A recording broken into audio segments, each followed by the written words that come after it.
comienza la década infame. 6 de septiembre de 1930. El general José Félix Uriburu lidera un tratamiento para derrocar al presidente Hipólito Yrigoyen. Una de las secuelas más fuertes de este golpe de Estado fue que las Fuerzas Armadas empezaron a jugar un rol importante para dirimir las rivalidades sociales y políticas en el país. Argentina se ve interesada por el panorama internacional, sacudido por la crisis de 1929, la Guerra Civil Española y la Segunda Guerra Mundial, que provocaron modificaciones en la economía y en la fisonomía de la sociedad. Es una etapa de disputas políticas, como reformar la ley Sáenz-Peña, y volver al voto restringido, reinstalación del fraude electoral, la corrupción de los funcionarios públicos. Este período de la historia se llamó década infame. Una de las cuestiones más intrigantes del golpe de Estado contra Yrigoyen fue la facilidad con la que se produjo. El porqué del golpe de Estado debe buscarse en la crisis económica de Wall Street. Debido a la baja de los ingresos aduaneros, cayeron los precios de las exportaciones y subieron los de las importaciones. Bancos y empresas quebraron y miles de trabajadores perdieron sus empleos. Las fuerzas conservadoras hallaron la oportunidad de recobrar terreno en 1916. Los sectores nacionalistas de la derecha aspiraban a reestructurar el régimen político, derogar la ley Sáenz-Peña y reformar la Constitución Nacional. Los sectores más tradicionales de la élite querían mantener el sistema democrático sin modificaciones, solo querían que los yrigoyenistas no volvieran al gobierno. Estas posturas estaban presentes en las Fuerzas Armadas, cuyo representante más visible era Uriburu, y el representante de la segunda posición era el general Agustín P. Justo.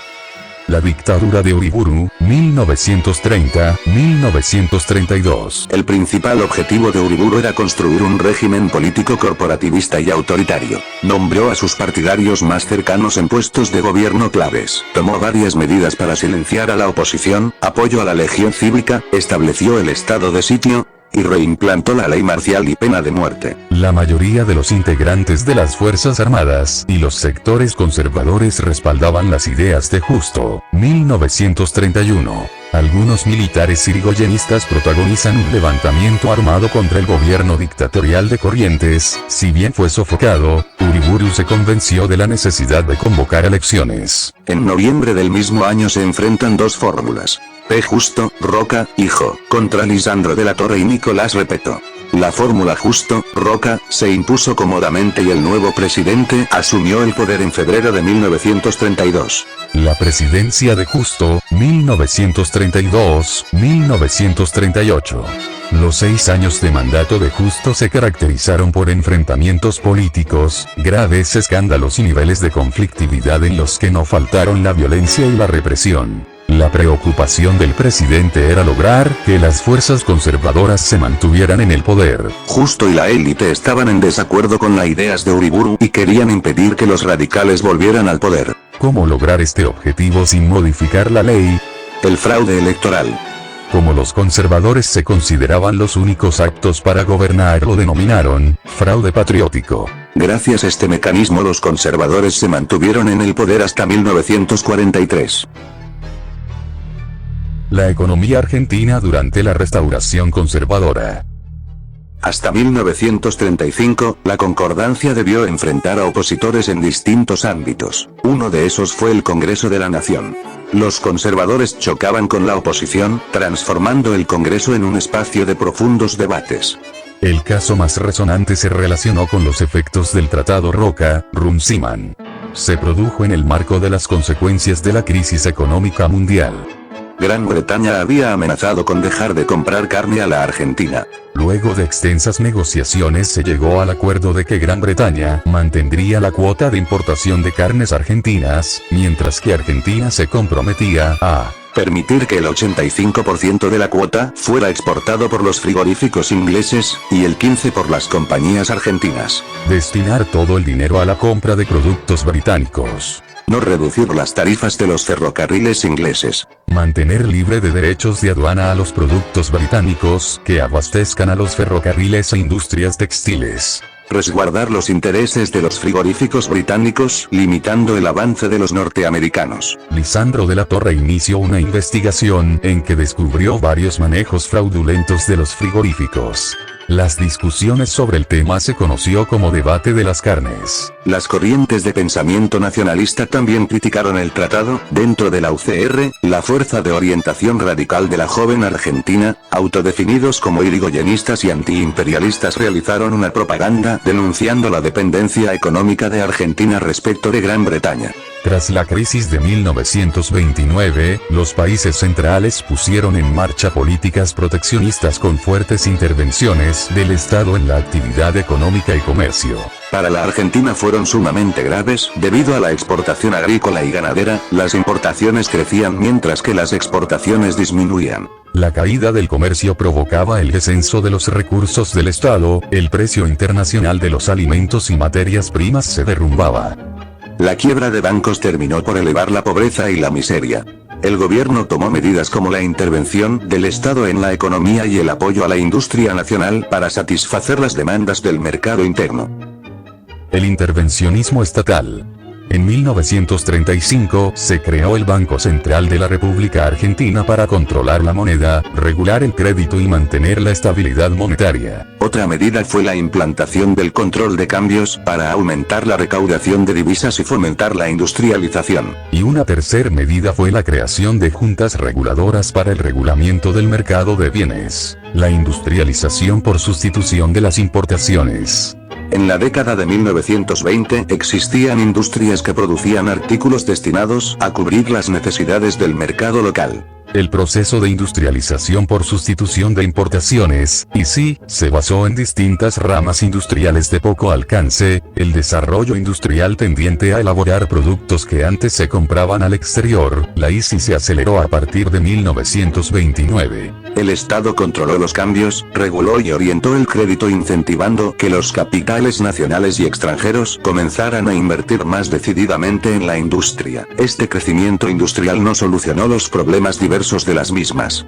Uno de los novedosos programas fue el Plan de Reactivación de la Economía Nacional, conocido como Plan Pinedo. Tenía una clara tendencia industrialista e implicaba una alternativa al modelo agroexportador. Sus objetivos principales eran: instrumentar un amplio programa de préstamos para la industria destinados a la compra y al financiamiento de equipamiento industrial. Diversificar los mercados externos mediante la incorporación en el intercambio de países latinoamericanos, especialmente Brasil y Estados Unidos. Promover la exportación de los artículos industrializados. Limitar las importaciones. Propiciar la adquisición de saldos agrícolas exportables por parte del gobierno.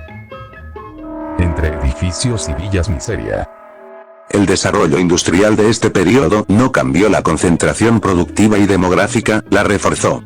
Los efectos de la ICI fueron claramente visibles, los elevados índices de desocupación comenzaron a bajar, el crecimiento industrial absorbió la mano de obra desocupada, estimuló la llegada de trabajadores de las zonas rurales, denominado migraciones internas. Provocaron cambios importantes. La población aumentó de manera asombrosa, pero carecían de infraestructura. Esto obligó a las personas a ubicarse en asentamientos cercanos a los ferrocarriles y fábricas. Nacieron así las villas miseria. Esta injusta situación se extendió a la periferia de la ciudad, y mientras estos crecían, aumentaban el desprecio y la discriminación de los sectores medios y altos. Mientras las tasas de alfabetización comenzaban a crecer, aumentaba la tirada de libros de bajo precio, diarios y revistas. Otros medios de comunicación incrementaban su presencia. El movimiento obrero. La gran pérdida de fuentes de trabajo complicó la actividad sindical. Los empresarios aprovecharon esta situación para recortar las conquistas obreras de etapas anteriores, y despedir a los activistas sindicales. A todo esto se le suma la dictadura de Uriburu, el estado de sitio, la reimplantación de la pena de muerte. Cientos de trabajadores fueron expulsados del país mediante la aplicación de la ley de residencia. El programa corporativista de Uriburu facilitó la fundación de la Confederación General del Trabajo, CGT, movimiento obrero centralizado que mantiene relaciones con el Estado, fundado en septiembre de 1930. Los comunistas, los socialistas y los anarquistas se opusieron, al considerar que las líneas de acción del movimiento obrero debían estar relacionadas con las decisiones políticas. Además les resultaba inadmisible dialogar con un gobierno autoritario. Estos problemas desembocaron en una división que se llevó a la existencia de dos CGT, uno con predominio sindicalista y otra con predominio socialista.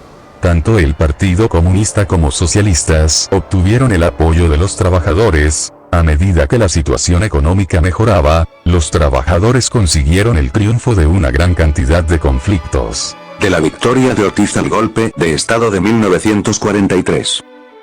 En noviembre de 1937 se celebraron elecciones presidenciales. Gracias al fraude, los candidatos de la Concordancia Roberto Ortiz y Ramón Castillo obtuvieron el triunfo. A pesar de haber ganado de esta forma, el nuevo presidente estaba dispuesto a terminar con el fraude patriótico, y empezó a tomar medidas tendientes a lograr su objetivo. Anuló las fraudulentas elecciones para diputados en la provincia de San Juan, intervino en la provincia de Catamarca y en la de Buenos Aires. En 1940 una gran enfermedad lo obligó a alejarse del gobierno y en su lugar asumió el vicepresidente Castillo. Para satisfacer las demandas militares, Castillo creó la Dirección General de Fabricaciones Militares, cuyo objetivo era la fabricación de materiales bélicos. Segunda Guerra Mundial. Argentina se mantuvo neutral, algunos sectores exigían que Castillo abandonara la neutralidad. Las cosas se complicaron más para el año 1943, Castillo apoyaba a Robustiano Costas, esto fue decisivo para que los oficiales del ejército planearan la destitución de Castillo. Y así, el GOU, Grupo de Oficiales Unidos, un 4 de junio de 1943, llevó a cabo un golpe de Estado.